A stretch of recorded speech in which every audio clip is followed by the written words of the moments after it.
Ladies and gentlemen, from Boston to Bangor, from New Bedford to Newburyport, from Fall River to Fitchburg, and all points in between, you know, we are the BadCatz Sports Podcast. And somewhere, somehow, in this age where everybody is a media company, we got nominated for the best sports podcast in Massachusetts. I got a little press thing I got to do Sunday, so we're going to take a bow here. Not that that means anything to anything, or I don't even know how credible this is, but right, we got a bunch of emails and attention, a little bit of attention today. Bow tie, suit and tie? What are you dressing up for this thing? No. Actually, I'm doing it, thank God, I'm doing it a Zoom out of here on Saturday at 11 o'clock. And then we start our first man on the street with the hurricane unloosed at South Coast Marketplace. That's my neck of the woods. I may need your creative input for like some of the. I'm gonna say we have some bodyguards in case I say the wrong, because I will say the wrong thing to somebody. I'm gonna say. I think I'm gonna do it pretty general. I got two different things I'm gonna do. One, I'm gonna have a pocket full of fives and tens, and I'm going to ask people, okay, you know, can you name the last 3 presidents for me, and I'll give you $5. Gotcha. All right, so that'll take care of itself, right? But then as a sports question, I was going to do the Tom Brady thing, but I'm not. I'm going to use the Tom Brady as like the so I'm going to ask him, who do you think is going to win this? Now that the Patriots are out, who do you think is going to win the Super Bowl, right? So if they say the 49ers, I'm going to say, hey, well, you know who the head coach? Yeah, well, we're going to play with. But it's trial and error, okay? But that's what we're about. We are evolving here. See, doing that at a Comic-Con, something like that would be that's top notch. That's right up my alley. Yeah. Oh yeah, you'd be perfect at it.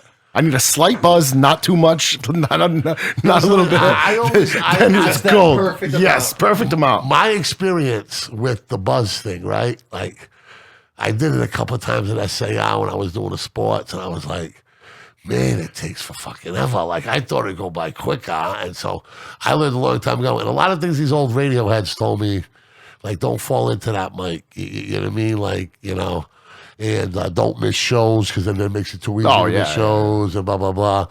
But, that didn't work. That's why I said the perfect amount. That didn't work for me. Occasionally a little of Mother Nature's medicine from Northeast Alternatives, of course. Yeah, see, that would put me right in a coma. Yeah, really? I like the gummies. I'm a gummy guy. I stick to the gummies. I'm thinking of switching to gummies. Yeah, right? I've done it. I like the gummies. Because of the smoke, I want to cut down my cigarette intake. I think I smoke about 15 cigarettes a day. Not quite a pack yet. I don't know how anybody affords that. The guy in front of me at the gas station bought a pack the other day, and I was like shocked at how much they cost. Hey, you know the woman who was here?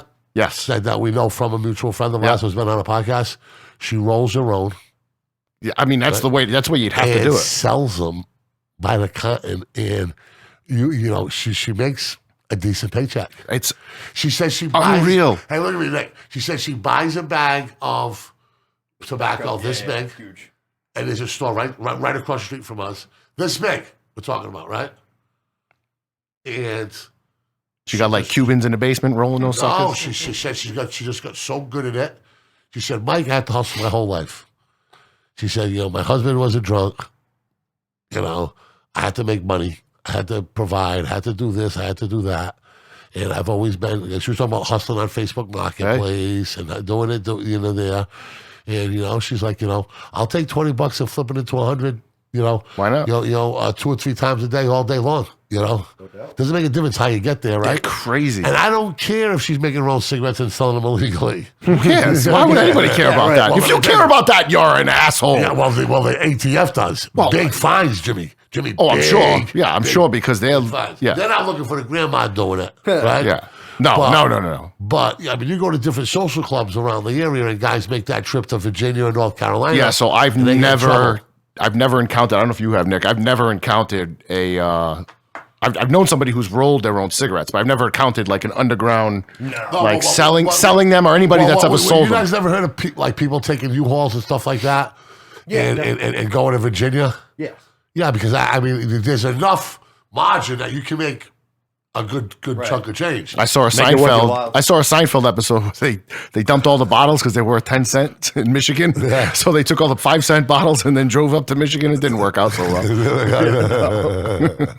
For Kramer and the boys. I never watched Seinfeld, but I watch them occasionally now, and I love it. That's the there's one thing for everything in life. Hold on, here's the deal. I never watched Game of Thrones. And I never watched Seinfeld. And I said to myself this. That's 1 and 2. Yeah. And my brother said to me, he goes, you're fucking lucky because my brother being sober for so long and blah, blah, blah, like, and being traveling all the time, you know what I mean, and being in hotel rooms all the time, really became like a TV head, you know what I mean? He says, you're lucky because I wish there were shows like that I had to watch. Right. I'm I guess so. It's old because I haven't seen it. How many times do you spend 6 hours looking through Netflix? No Breaking Bad either. I haven't watched. I haven't seen that one. A couple of them. I tried it. I couldn't do it. Oh wow, really? Yeah. It's in my opinion the most overrated show, basically. I think we talked about that. Like it. When I watched it, I didn't like that. Yeah. I can't say it's overrated because I never finished it, but I didn't get into it. White trash for me is a tough sell. Everything's selling Yellowstone now. Yeah, it was very good. Yeah, everyone's selling me on that. You know, the governor was a former Jiffy cheerleader. 2 years older than me. Oh, in the show? I've never seen the show, though. Wendy Modis. I haven't seen the show. You know the governor is, right? Yeah. They have two of the best characters. No spoilers. That you will ever see on TV. The daughter with the drinking problem. Actually, is someone brought her up today. Amazing. Yeah. And her boyfriend, the head rancher, is a bad dude. And he's sell. You know, I'm gonna watch it. It's I just a am matter of halfway through season 1. Me and my girlfriend just started it a couple weeks ago. No, she good. likes it more than I do. I'll say that. Listen, it'll grow on you. Believe me. Yeah, It's but better. I have a lot of friends that keep saying the same thing to me. Be patient with season 1. Yeah. It will, a lot of these shows, right? Someone told me right off the bat the first when one they was great. filmed The Sopranos, everybody in HBO, okay, they were like, this is a failure. There was a massive money grab from the budget, okay? If you watch all of The Sopranos, it's all single camera shots. I mean, if you watch the beginning, you know, but believe me, they evolve. Oh, yeah. And it's good. I mean, you guys watch Snowfall, right? I did. I didn't watch the last season that was just on TV. I've never even heard of it. But I was It's caught up to real that. good. I like it a lot. Yeah. Real good, yeah. Couldn't even tell you what's Real about. good. True story, too. It's about a journalist from the San Jose Mercury, which is a small-time newspaper, right? And we'll get to the sports thing in a second, folks. We're on our own time here. But with San Jose Mercury, which was right near the Fresno Bee, they were owned by the same company, a journalist from that newspaper uncovered... do you remember Ollie North? That sounds so familiar. Well, Ollie North took the pledge about giving Iran-Contra. He was a very high-ranking general that almost went to jail, the line in front of Congress. What year are we talking about here? This is what happened, right? Back in the day, in the Reagan era, we were worried about the spread of communism, right? Sure. You know, they made us believe that the Russians were coming, but the Russians couldn't even feed an army. The Russians were coming, but nobody knew they were about to break up into 13 different republics that can't stand one another. Okay, so like the Press Comment was a way where we can funnel money through backwater agencies like CIA, blah blah blah, stuff like that. So it was the Contras versus the Sandinistas. You guys remember that at all? No. I believe it was in Nicaragua and El Salvador, I believe, and there was a communist regime that had won, and we thought we didn't want a communist regime because what would happen was traditionally, like they did to Cuba, Russia would prop up this communist country right near our border and make us spend a ton of money on it was just part of the geopolitics of the day. Okay. So what they did was they couldn't get really the funding that they needed from Congress initially to fight the rebels, to beat the communist regime. So what they did with the rebels was they got their cocaine, dropped it in South Central, okay, for like $3,000 a key. Oh my God. $3,000 a key. And that's how they funded it? And that's how they funded the war. That's essentially what Snowfall is about. It's about... I get it now. It's about the CIA operative who was in charge of it, the black kid from South Central, young black kid, okay, who he handpicked, because he had a very strong personality, to be in charge of the distribution at the street level. And as the series evolved, they added the reporters and all that other stuff. It's fascinating. Yeah, they go like south of the border too, which is cool. They cover like literally all of the aspects. What's that on? What's that on? FX. It's good. It's good. I mean, most of the FX shows. I usually like the FX. Starting from the Shield, Sons of Anarchy, until they started fighting the Russians, the Chinese, the Irish mob, the Italian mob, and the Crips, the Bloods, and everybody else together and winning. You know, that got a little silly towards the end of it, but the Mayans, okay. I mean, Mr. Irrelevant is a good show. There's a lot of good stuff on there. Justified, they just brought that back. They pushed the envelope for sure. They put it like, they put it on 10 o'clock with the warning label. They were like the HBO of free TV by pushing the envelope. Agreed. When HBO's, and it was very strategic. I didn't realize it. Their people said, okay, we're going to push the craziest, most insane, most vile, and most graphic show in the history of television, Oz. And if people like Oz, then we can do anything the fuck we want. That was Rick Fox, right? Rick Fox was in Oz? I think, but Oz was crazy. Oz was crazy. I was young when that came out. I wasn't allowed to watch it, but I remember what's going on. That's when I went back and watched. This is Nick's TV show. This is a trailer for Nick's TV show. There you go. There you go. That's coming to mind. I'm sure the Breaking Bad one will ruffle some feathers. Back to BadCatz Sports. Do we have to? Okay. What's happening? What a week it was in the NFL playoffs in the first round. My God, there's 100 storylines, from injuries to beatdowns to coaching blunders to spectacular performances. It gave us a smorgasbord of everything, the good, the bad, and the ugly of the NFL. Let's talk about your Patriots, Jim, and my Patriots as well, because I bet on them as well.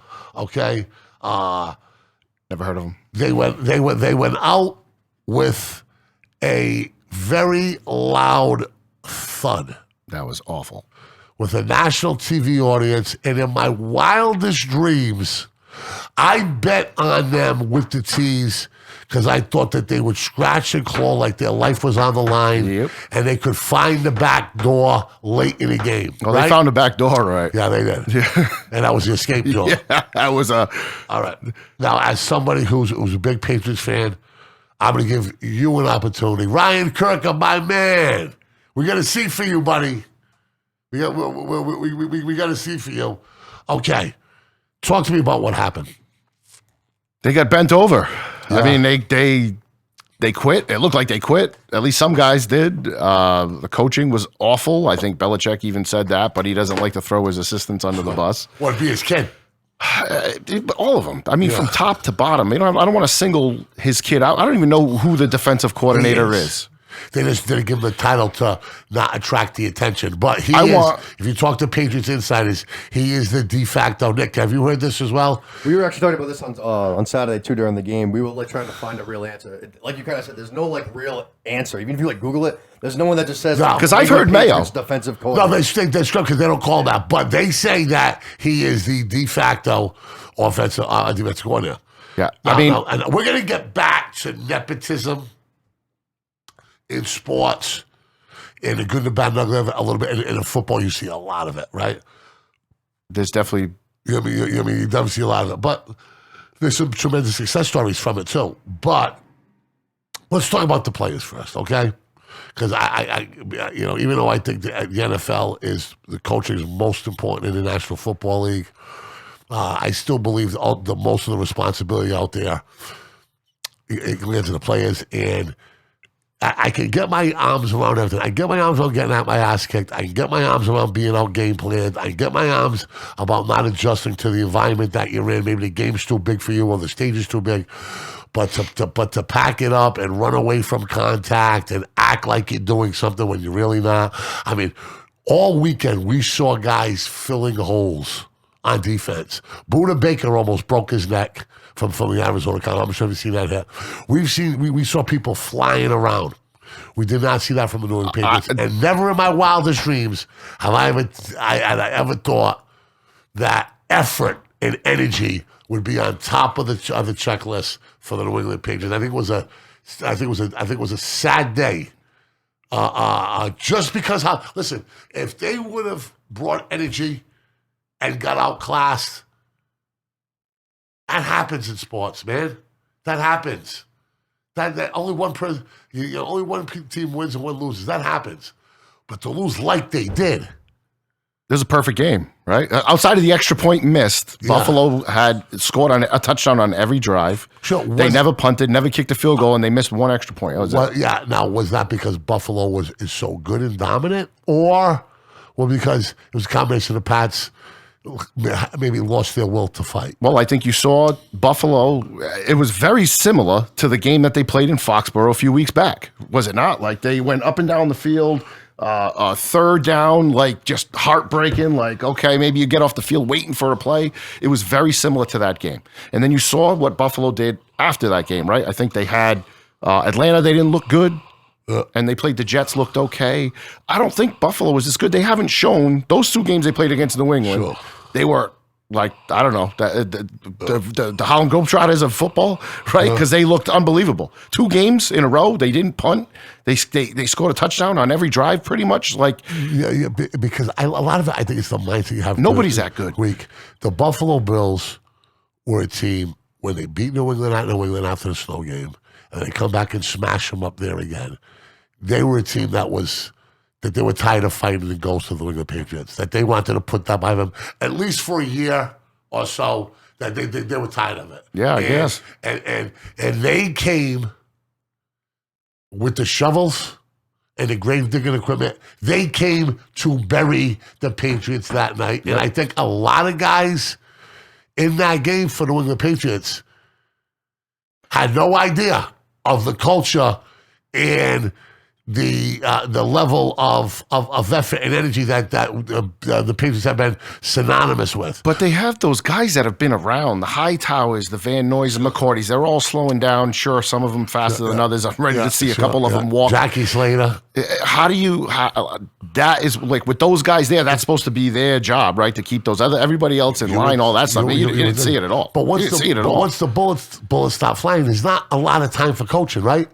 You can make some a halftime adjustment. And Belichick coming out of halftime like, all right, the game's probably over, but is that what it said? No, but I mean, pretty much. I was watching that game. You saw the first game. Yeah. Well, not the first game, but the last game that they played against us, and I'm thinking, wow, man, this is not going to go well. Huge momentum. Things could have been different, possibly, if the safety from the Bulls didn't pull off one of the best interceptions I've ever seen in my life. Even the Josh Allen, his first touchdown pass to Knox, man. It looked like he just went like this. He wouldn't even look. He just kind of chucked it up in the air, and I mean, right from there, everything went against us. It did. But the response from Mac Jones moving downfield and then the interception, things went from bad to worse. Yeah, his second pick was bad.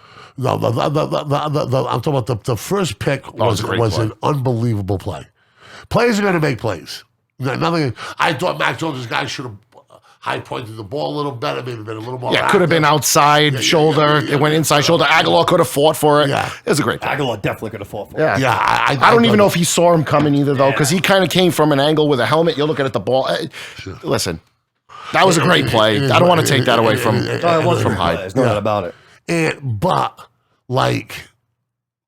what do you say to your team after that? See, that's you want to go out with some kind of what I'm gonna say. What I'm gonna say is what happened tonight in here, man. And I'm talking to interns. I'm talking to ball boys. Coaching. I'm talking to trainers. I'm talking to players. I'm talking to Matt Patricia. I'm talking to coaching. I'm talking to everybody here. What happened last night was a disgrace to the shield of the New England Patriots. We do not lose like this. No.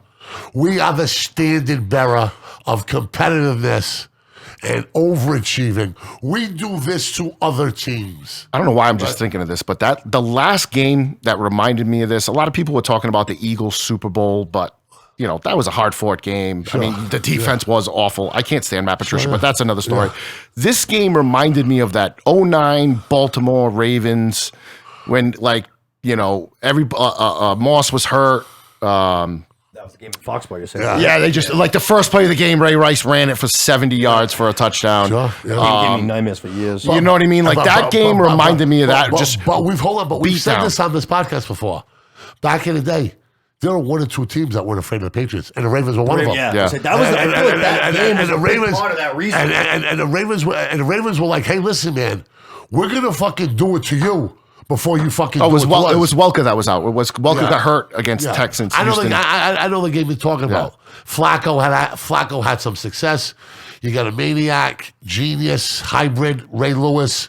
You know what I mean? Leading the defense, Ed Reed, 2 of the best to ever do it. It was just a beating from the first play of the game to the last play of the game. That's the only game I can think of. That's how you have to be the champion.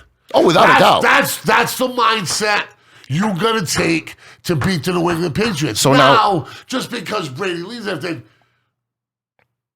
that image scares the shit out of Buffalo. And they took that image of Pat the Patriot, right?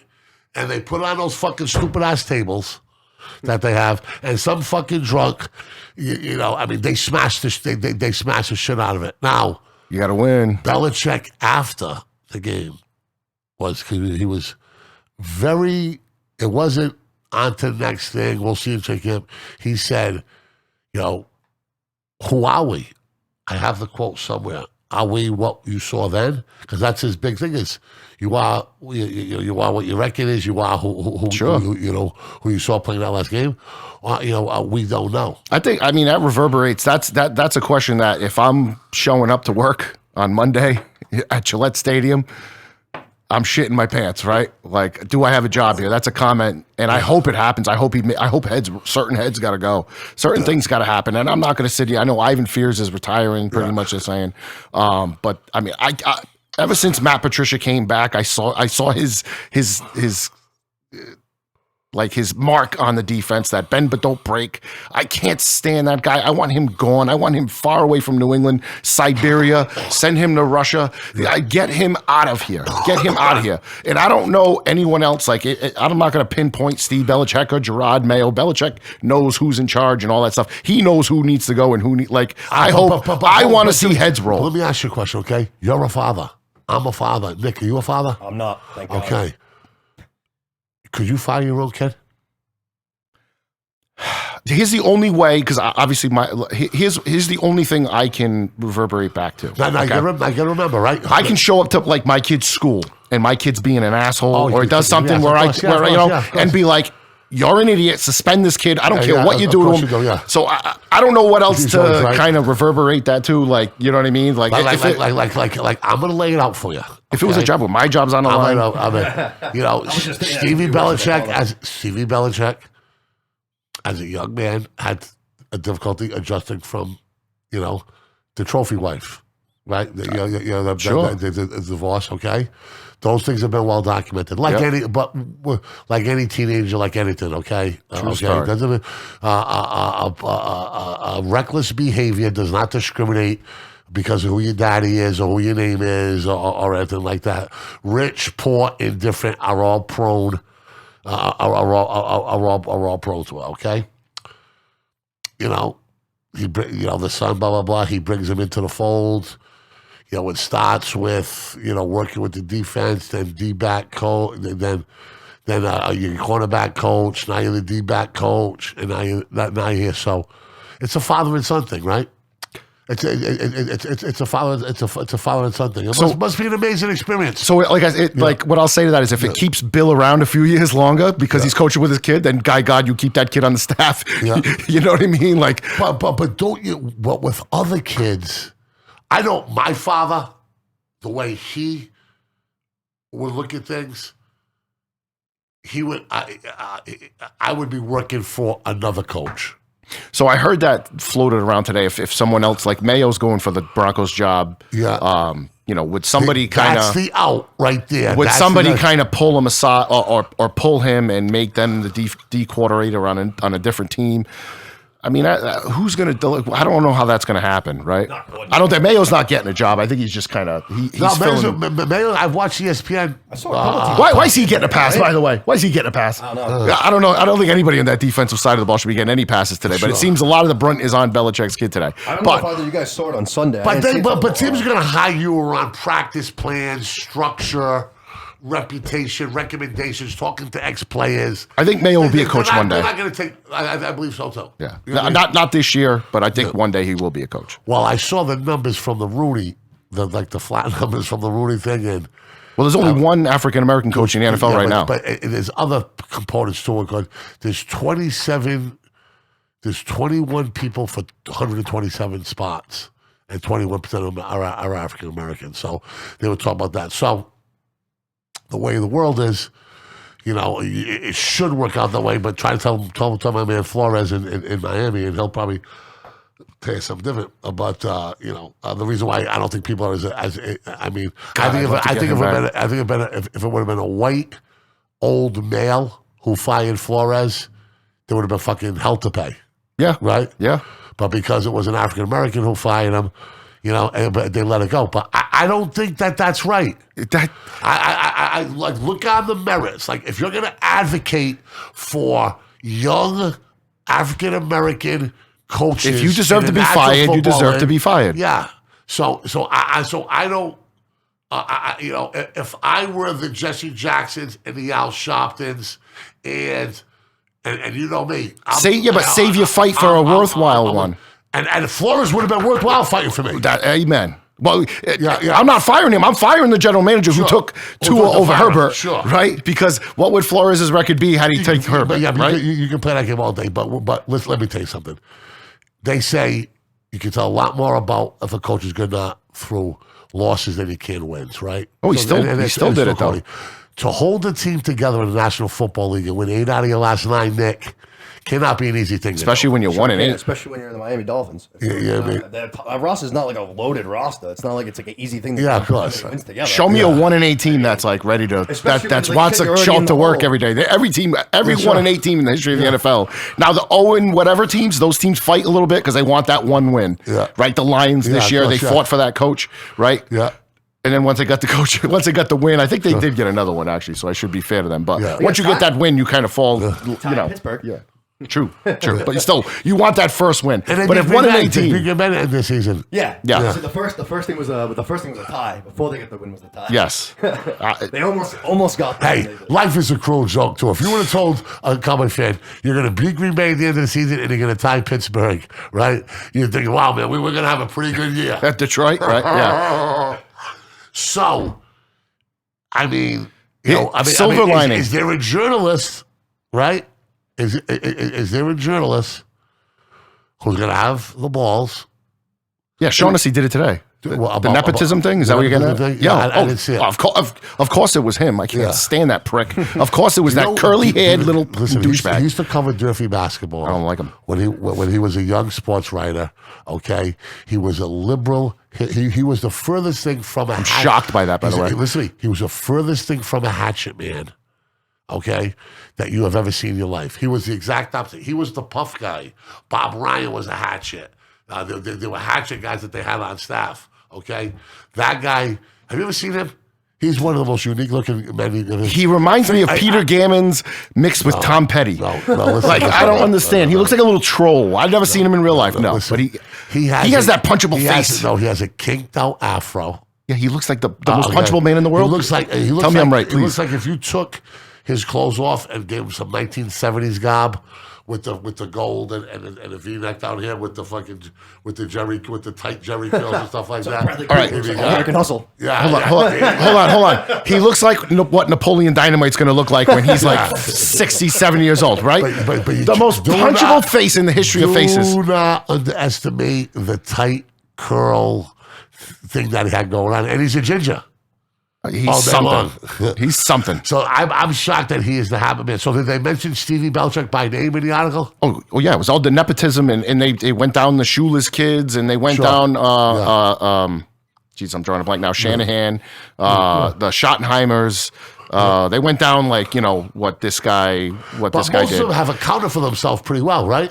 I just think it's I don't know. I just think it's a cheap shot. You know,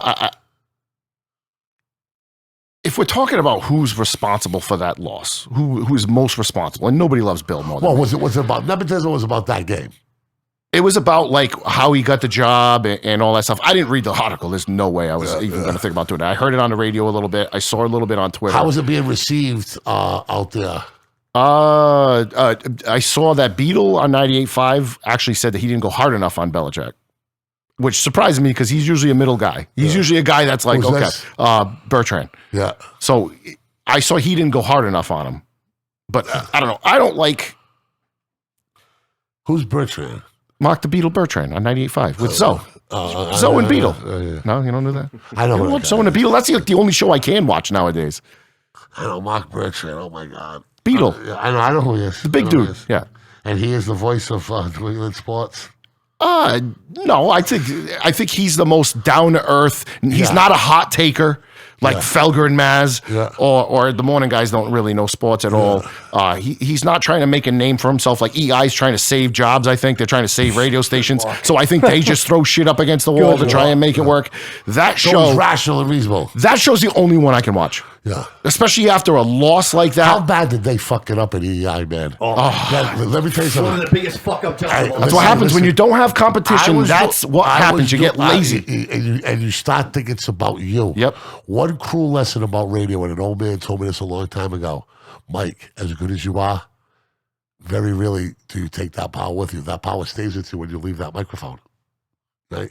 And they started thinking it was about them. Yeah. Not Tom Brady winning Super Bowls or Big Papi hitting home runs. Let's face it.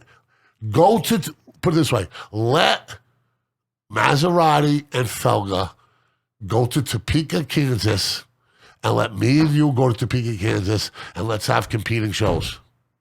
Can we fight them? Dance fighting? Any kind of fighting? Punch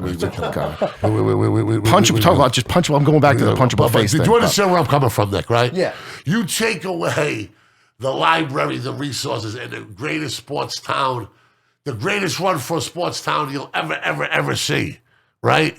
Where everybody's winning. And there's characters like Kurt Schilling and Big Papi and Martinez throwing Zimmer down and villains like the Canadians. See, and, I mean, they you didn't have to do anything but be good, but their egos exploded. You got to remember, as a high school athlete, Michael Felga, Tony Maserati. Oh my God, they get stuffed in lockers. They were in our locker room. Yeah, in the locker. They were. That's when I used to buy. That's when I used to buy 7 newspapers a day, and read the New York Post, the New York Daily News, the Providence Journal, the Herald News, the Boston Globe, Boston Herald, and USA Today. I would read from front to back. Okay. The industry's dying and dead now. The Herald News and Standard Times aren't even doing Saturday newspapers anymore. Oh, really? Yeah. Those are the coupon ones. Those are the big ones. Saturday, Sunday. Those are done. Yeah. But I'm just saying to you. I know you. I know the humble beginnings you're on. Maserati was a world-class baseball guy. Look at his comings up. He was going to be the next. He's going to be the next big baseball. Shaughnessy. Right. He's going to be the next big baseball writer in Boston. And then I'm hearing like on EI, like when David Ortiz had that down year in between World Series, they're calling him a bum. He's stealing money. So that's what I was going to say. I'm listening to this. I'm like, pay attention. And here's another thing too, fellas, which they did not pay attention to demographics. Boston is not a white Irish Catholic enclave anymore. It's not that. Pieces of it in West Roxbury, pieces of Dorchester, pieces of Salvin Hill, very small shreds in South Hampton. And the surrounding communities in the South Shore, yeah, that's where you're going to find them. But it is not dominated by white Irish middle-aged men anymore, like it is. And yeah, everything was conservative. Everything was, we're going to do it this way and that way and this way and that way. When, they forgot. Larry Bird lost an NBA championship because he got into a bar fight with a bouncer. Look it up. Ted Williams, they were making a big deal about Maynard Mass not running first base, right? And historians show right. Ted Williams, not only did he not run all to first base, he would come back to the dugout and spit 5 times on the fans. Yeah, because he wasn't big. He wasn't. The writers didn't like Ted Williams. No. I mean, they lost their way. So let me ask you a question. Yeah. So I think it's the complete opposite. I think when during that 20-year run, people tuned in, they wanted sports, but there was really nothing kind of to talk, nothing to bitch about, nothing to talk about. I think people call those shows. They feed on the negativity. Sure. They want controversy. They want to say like, "Oh, we suck." I think that gets them off. I think that gets those guys off when they lose and they have those conversations. With all due respect, my radio background was never classically formally trained, but learned. You know that less than 2% of listeners will ever call the station. And those are plants too, by the way. Yeah, those are plants. They should be. I think they are. No, they get screened like 2 or 3 times before they get on EI. I used to call them EI all the time. Yeah. Did you really? No, I didn't know that. No, I used to call it all the time. if they like you, you're going through. But they want some controversy. I mean, Butch from the Cape. You guys remember Butch from the Cape? I remember that. Famous Who's the angry guy from Fall River? Who's the angry? He was on all the shows when they won the thing. God. Somebody from Fall River was on there. The angry man. Big fat blob of nothing. Never touched nothing in his life. Never looked at a ball in his life, including the two of it that he owns. But I like that hardcore audience.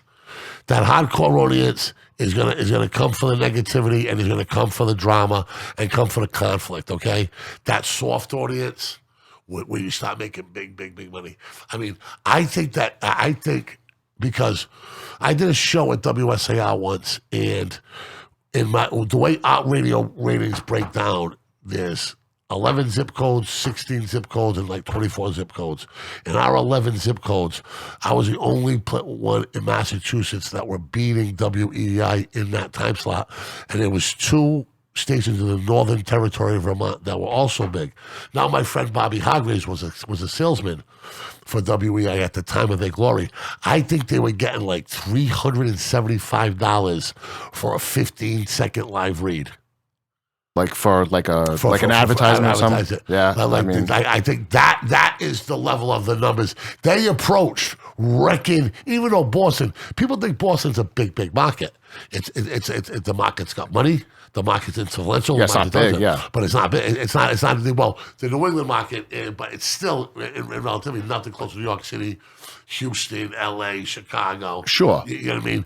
But I mean to get that kind of money where they're at. I mean they were at the top of the hill, brother. I think something else that happened too was like the guys were on sports radio were on the radio.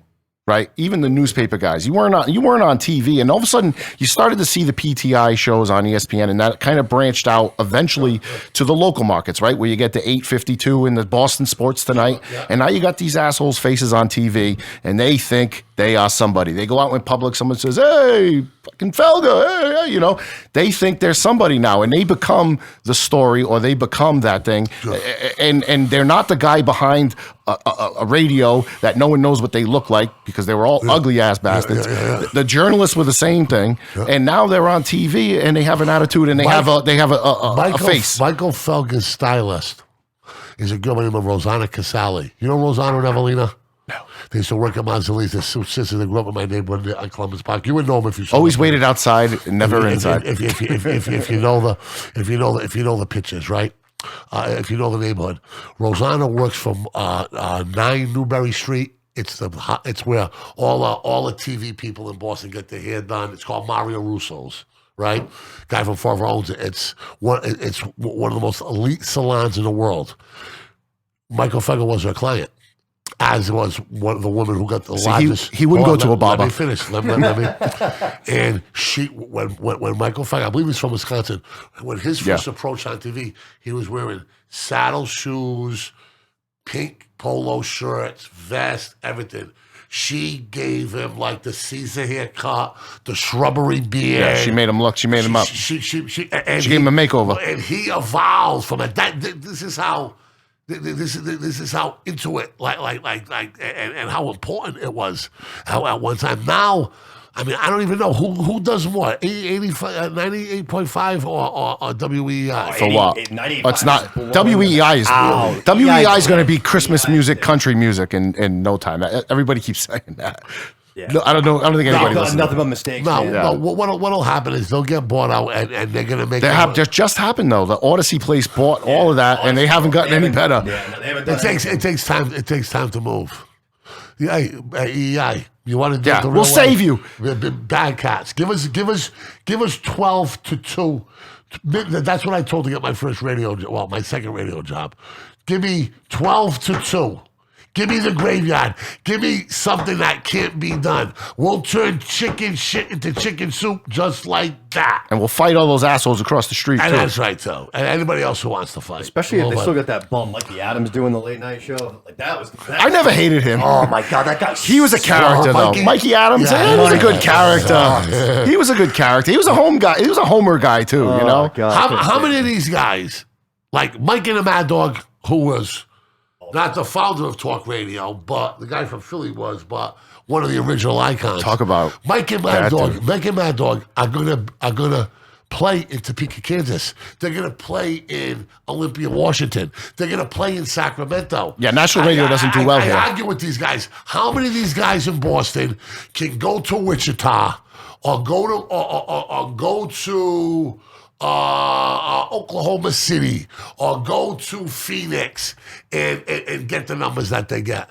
They are bequeathed. They walk into numbers. I know one It's guy. the second time you've said that word I've never heard in my life. What? I said I know one guy that could do it. You know what I'm gonna say? Oh, It's Kirk Minahan. Kirk Minahan can Oh, go yeah. anywhere on the fucking planet, and he's gonna sell it. Whoa. Is that the dude that was that Yeah, had he some was mental on- health issues? Yeah. Yes. See, I wasn't a big fan of him. Oh, he plays. Man, He plays. He plays, baby. Yeah. He's just It's a radical. He's just crazy too much. fan He's base. too much of a Not nut. anywhere. But let me explain something. to you. nuts. Let me say to you about the radio. I know who he is. Anybody who takes up that act ultimately self-destruct because you can't be that miserable. prick. That's what it is. Yeah. Remember Morton Downey Jr.? Yeah. Right? You want me to keep going? Do you want me to keep going? The Rush Limbaughs? Do I Well, want me to keep Limbaugh going? worked, Limbaugh got fucking caught embezzling fucking. and he was still on the radio for a while. Blown out on 30 I'll give you Imus. I'm not talking about. I'm talking about self-preservation. Do you understand? You cannot take that Minahan role, and you cannot take that Morton Downey Jr. role. You cannot take that Mr. Negative. I'm the critic, and it's very difficult to live like that and have staying power in the industry. Yeah, because I'm telling you, they stopped getting guys for interviews. Nobody would go on the shows because they would call them all out. Which Listen, I mean, I don't know. I like that listen, shit. He was calling my brother. He was making fun of mental health issues, right? Who, Minahan was? Oh, I don't yeah. remember that. He Yeah. was making fun of mental health. Listen, That's kind of ironic now. I Yeah. have, checked to, in I have like to finish. 10 times. He was making fun of mental health issues. This is how sick he was. Okay? And a week later, he was driving around looking for the right bridge to jump off of. Yeah. It was a facade He that he was saying. He was making fun of weak people. I ran marathons. I did that. He was making fun of weak people when he himself was weak. Now, you're a Minahan fan, right? And you I may am, not yeah. be. So, at the end of the day, he struggled seriously with mental health issues, yeah. correct? oh, without a doubt, big time. without a doubt. checked in And like 10 times. he would call athletes soft, mentally weak, this, that, and the other thing. But when you look in a fucking mirror when you go home, and the only thing there is the mirror. I don't remember him talking about athletes. He hated sports, right? He hated talking Yeah, about he sports a still lot of does. times. He despises it. That's why he doesn't do it anymore. Of course he acts like he despises it because that's his hook. That's the Tom to the Jerry. That's the peanut butter to the jelly. That's everything he despised, he was. Yeah, I liked him on the And radio. it's very difficult. It is very, very, very. Geraldo Rivera had a fucking meltdown. Morton Downey Jr. had a meltdown. Who's the other scumbag conservative talk show host? Not Limbaugh. Not Limbaugh. I'm talking about crazy. Howard Stern sucks right now. You're gonna hang with yeah, because he had a conscience because he fucking grown up and his fucking daughters were like listening to him saying like, what the fuck is going on? Sucks now. No one can listen to that garbage now. No. Howie hear you. Hampton's. It's very, very tough not to stay true to yourself and have long-term success in this thing. I would never in 1,000 years be told that I need to create contrived conflict. I hate that. I would have to I go hate that. away. I agree. I'm not built that way. Right? Like that whole that Skip show, that Skip and Steven. Yeah. Show. All that was yeah. all contrived conflict every day. Yeah, and it was about it's about the Cowboys, it's about the Lakers, it's about Tim Tebow, it's about Brady, it's about LeBron. It's always about like the same things. Sure. And one guy likes them, the other guy hates them. They You talk could pick nonsense it up, all of a sudden. You could pick it up sometimes when they were being fake. You could tell Amen. that the wasn't into The it. focus, Very true. The focus, Very true. The focus groups are running the programmers.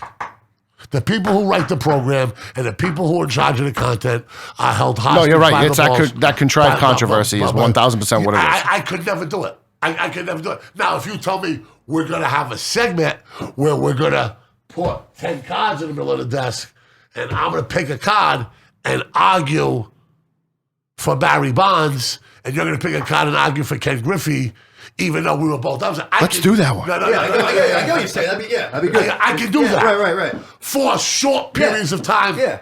Make it all your When it's about, okay, you advocate. It's every day on those shows, though. It's every day. It's the same it's the same thing. That's what that's why, you know, they're not real.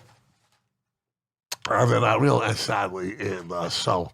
One thing I'll say about that Patriots game that I did love at the end was Mac Jones going down the line. He went down the line every play, was slapping him five and all that stuff, and I know Hunter Henry grabbed him. I loved seeing that. Had a big drop. Yeah. Did you see Jackie Slater give Mac Jones his endorsement on the way out the door? No. He said, ladies and gentlemen, Patriots fans out there, I know we didn't give our best tonight, but the future of this franchise is in. Oh, yeah, I'm not questioning Let me finish. Unbelievable hands because of that young man, his due diligence, his work ethic, and the kind of young man that's going to lead us into the next generation. Coming from a guy like Jackie Slater, everything that comes out of Jackie Slater's mouth, I love. And look at his kid. You know why? It's so fucking legitimate. He's like the fucking schoolboy assassin. He's got the glasses, he's well spoken, but put a pair of pads on him. What are you talking about? Matthew or his dad, Jackie? I'm talking about, who's the one for the Patriots? That's Matthew. His dad was Jackie. I fucked up. I'm talking about the one on the Patriots. Yeah. Well, I mean, that makes it even better. Hearing him say it instead of his father makes it even better. I'm telling you right now, we got to find out. We got to ask somebody. I was told that we could go from here, because I would like to get that sting that he set up and put it on YouTube right now. But we got to find out. You know, we got so much work to do. That's why I'm changing my lifestyle, because we have so much work to fucking do. Like, we got to find out if we can use YouTube clips. We got to find out if we got to buy the licensing. It's not as expensive as you think. We got to find it out. But have no fear. Lisa has recently purchased how to use YouTube effectively for dummies. So that's coming in. Big Ben battled to the end. Mike Tomlin's team did not quit and roll over. They did a few years ago. All right. The culture, don't cut the lead, Jim. The culture of the Steelers organization, I think, showed through exponentially this year, right? We were talking about it off here, right? You said the Steelers didn't quit. Yeah, sure. They banged out. I mean, they were banged up, the Steelers. I mean, they were literally. No, that was getting to the playoffs for them. Juju Smith cool playing story. with not a guaranteed contract, coming back from an injury like that to play in that game. Yeah. What does that tell you about that young man? Nick, I mean, were you shocked when you heard that? Yeah, it picks balls, man. He's fucking rolling the dice. You are rolling. This kid's he needed that. He needed that because the last time we saw him, he's dancing on the 50-yard line on everybody's everybody's logo. Yeah.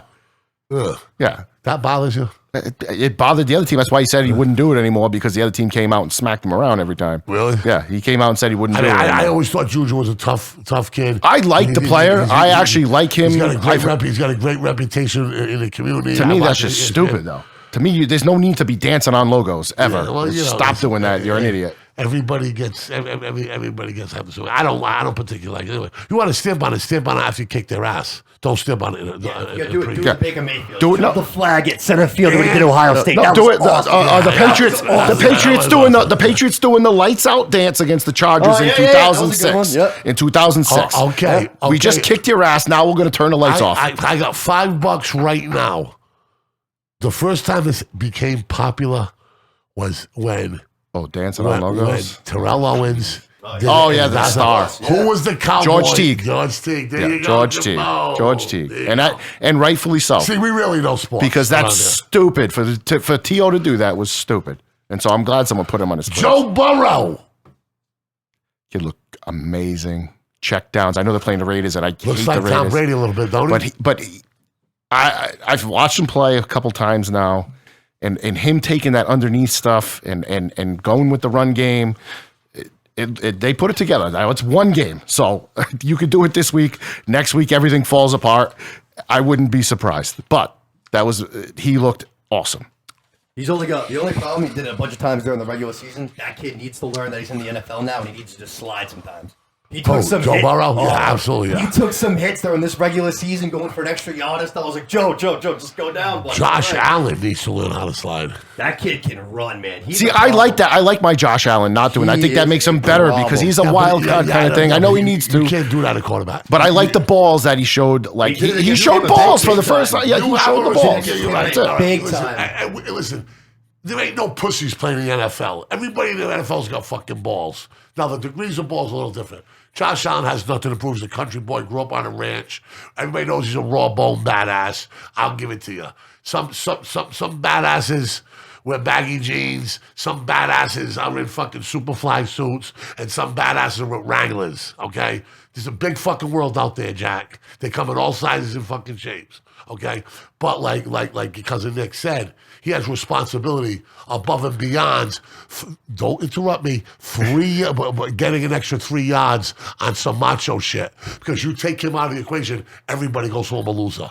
That's the beauty of T-Swag. You can't do that. So what I would say is like I said this last week. He reminds me of Favre. Get the timestamp of that, okay? Yeah. He reminds me of Brett Favre. Right? Yeah. But Brett Favre didn't run. But Favre would get hit and he'd get up and he'd smack the other guy on the head and be like, good hit. You know what I mean?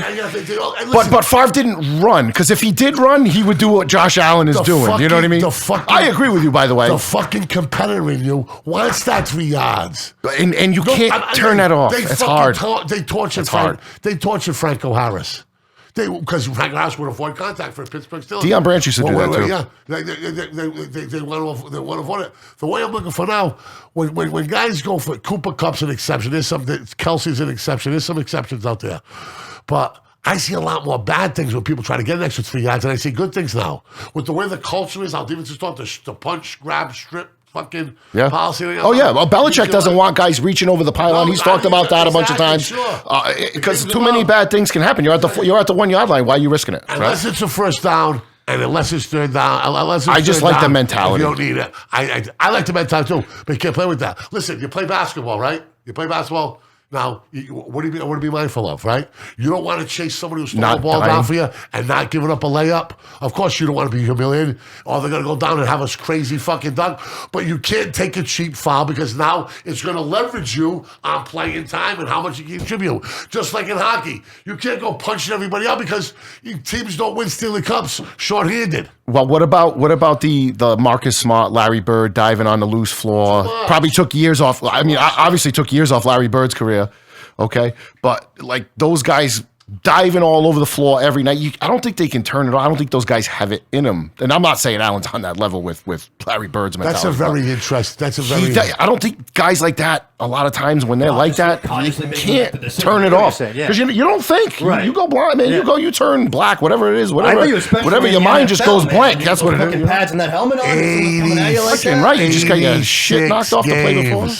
Oh, I'm with you. 86 games. And it's hard to do in the NFL, but I think that's why Allen kind of struggles against the Falcons and the Jets, because he doesn't necessarily get as riled up as he does for like a Patriots game or a bigger one. And sometimes it helps him, sometimes it doesn't, like Favre. Sometimes Favre was too You know, he was too fired up, and that hurt him a lot of times. And ultimately, I think that's going to be Allen's downfall. I said it would have been last week. It's not going to be. It could be next week. How about the ultimate pussy in the pocket, Drew Bledsoe?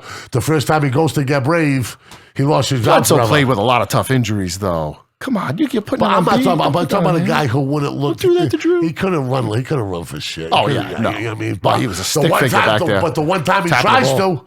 Right? Oh, yeah. Because he knows he's got Brady breathing down his neck. And then the Pittsburgh game when he came back in the AFC Championship game, he took a whack in that one, too. My God. Okay. Dallas meltdown. 14 penalties. 5 pre-snap penalties. Coaching shit show. Rhythm shit show. I thought the Miami Hurricanes, college football, were the most undisciplined team I've ever seen in my life. But I caught myself. I said, you know something? When they were acting like that and getting those kind of penalties, they were up by 25 points. But the Dallas Cowboys took it to a whole new level. I have never, in this hater nation that we live in, right? I have never seen a performance. Let's face it, Dallas Cowboys is the most high-profile sports team in this country. Okay? Look at the numbers. Okay? Now, here's the deal. The numbers in this Super Bowl prognosticator said anybody who plays the Dallas Cowboys will be the highest ranked Super Bowl team in the country. It's a fact. Now hold on, but everything, every critic, everything, every Cowboy hater, everything anybody could say, and I've been saying about the Cowboys all year, proved true in that game. Yeah. Like Nick, are you with me there? Every fucking thing. Undisciplined, bad coaching, guys disappearing, cheap penalties. Just go back this year. Just go back to show what we said. Talented team. The coaching is going to cost you. The coaching is going to cost you. A bad decision, a bad this, a bad that. It's going to happen. You're not winning the Super Bowl. Cowboys fans were up and down with that. I think a lot like Patriot fans were this year. They were Dallas Cowboy linemen like getting caught into some macho shit when the ball holding. Like, it's like, dude, you're 10 yards from the play there. Stupid. And you know what those penalties are? Can't win like that. Do you know what those penalties are? Take the field away. They're fucking turnovers. Oh, yeah. Oh, without a doubt. So they're fucking turnovers. The game against Arizona, right? He calls a timeout. Was it McCarthy calls a timeout? Yeah. I forget what it was. It was they were going to challenge a play or something. He called a timeout, and he didn't end up challenging it, whatever it was. And then at the end of the game, they have the fumble. That would have been overturned. Dallas would have got the ball back. But instead, they were out of challenges because they were out of timeouts. That's the stupid shit that we haven't had to deal with in New England, that every other city. We don't know how blessed it is. Exactly. We don't know how blessed That's why I always love my Bill. Watch football in most places, man. Football's, you got 11 guys got to be moving in synchronicity. Just the stupid shit like that. Try to get 6 guys to move in synchronicity. That's what made Saturday so painful, though, wasn't it? I mean, I watched it with my dad and everything, and it was tough to watch. It was really tough to watch. Mike said it earlier. I said the exact same verbatim during the game like 10 times. This is what we do to other teams. Yeah, you said it earlier. Yeah, that's exactly what I thought the whole time I was watching the game. I was like, they just took advantage. My will was gone on Saturday. Anybody who was with me, listen, I had some. There's pictures of me down. I had some close friends. They're like, my will was broken. What's up, your boy Jimmy? I said, Jimmy's gonna be right. Jimmy's a professional. I was not a right Saturday. Jimmy's no longer Jimmy's a fan, but he's a professional. What's up with the Taunton River? I said, if you really want to press the Taunton River shit, we'll do the Taunton River shit. I'll do the Taunton River shit. I said it. I'll do it. Well, you ain't doing that. What? Fuck that. Cause I'll do it. Nah, fuck it. I said it. I'll do it. Listen, you're a professional. The next time we'll do something like that, we'll tie a cherry to it. We'll do something good. But listen, let me tell you something, right, man? Like, people are breaking my balls about my picks. First of all, I'm doing it to get fucking views, you fool, right? Okay, and sometimes you hit and miss with the dudes at the variety store. It's great. It's gold. Hurricane! Hurricane! Who you like, Hurricane? I've never gone in that store. They got anything good in there? Dude. You only let me borrow $100. I tell you that story, right? My card wasn't working one night. No. Yeah, my card wasn't working one night because the ATM's all fucked up. Oh, really? And it was like when I first got the chip. You know what I mean? Yeah. Oh, that didn't work at all at first. Yeah. No, but the tap ones still don't work. So I'm like, fuck, I'm like, I gotta call Lisa and get some money. I'm looking for a checkbook because I know I can get it cashed at Mesa. I know we got checkbooks right now. I don't know what's going on. Blah, blah, blah, blah, blah, blah, blah, blah, blah, blah, blah. He goes, Hurricane, you good man. He says, Hurricane, you need some money? I said, you would do that for me? He goes, oh, of course I would do that for you. I said, how much you need? I said, I don't know, $50. He goes, come here, Hurricane. Here's me $100. Good for him. Good for you. Fucking $100, man. Nice. Awesome. Fucking Pakistani Muslim. I gotta go in there. I've cricket. never been in there. We got nothing. We got nothing. You know, we're supposed to hate one another. You got right? nothing in common. Yeah, you know what I mean? Rock the Casbah. He was just he was a great man. He was just a good man. And, you know, and life will teach us there's a lot of good people in a lot of odd shapes and sizes and a lot of people that have been demonized that you're really not supposed to get along with. But if you give human nature and humanity the benefit of the doubt, I think you'll come away a winner. And that's the case for me. You know, and when they sold the place, I got like emotional. I was like, oh man, you guys are real good to me. First of all, they let us dump our trash in there. That's always huge. Whenever you can find a good and they let us park in one of those spots, right? I mean, those people didn't have to do that for me. Yeah. They didn't know fucking my father was a state rep. They didn't know my brother played for the Celtics. They didn't know I was from the Hurricane from WSL. They didn't know me from a fucking hole in the head, dude. You don't see a lot of Pakistani people that like sports, by the way. They love cricket. And so there you go. Actually, touche. I used to talk to them about cricket and it blew their mind. I got nothing now. But I'm a 50-year-old washed up, beer belly, fucking whore master, fucking. We got you on the water. What do you mean? I mean, well, what the fuck do they owe me? They don't owe me anything. But those dudes did that, and you know, it's good. Yeah, there's good ones around here. But Dallas was as bad as it gets. Now, please tell me the dreaded vote of confidence that the Jones brothers gave that jerk off coach is just that. Like, they're not going to really go into next season with him as head coach, are they? They did it with Garrett. How many years in a row? Yeah, but not that bad. But every year it was like, oh, Garrett's gone, and then he said it, and you're waiting for the shoe to drop and waiting for him to get fired, but he somehow stayed. What's the greatest car in the world? Tell me right now, Nick. The greatest what? The greatest automobile ever made. Jesus the Christ, 67 convertible Chevy. Sure. What are we talking about? Oh man likes a DeSoto. That's like letting Pee Wee fucking Herman drive a fucking 67 Chevy. Yeah. He can afford it. What's that something to Beach Boys? I mean, look at how long did that guy stick around in fucking Green Bay for? I mean, he had Aaron Rodgers. He got one Super Bowl, and he blew a lot of other games. He had a lot of opportunities that he couldn't get it done.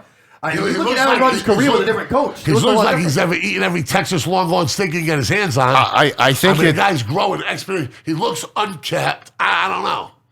He always looks. I think he's one of those guys. That same fucking just open mouth, gazed over, like what's going on. Now he's had a better. Who was the offensive coordinator that was like North Turner, right?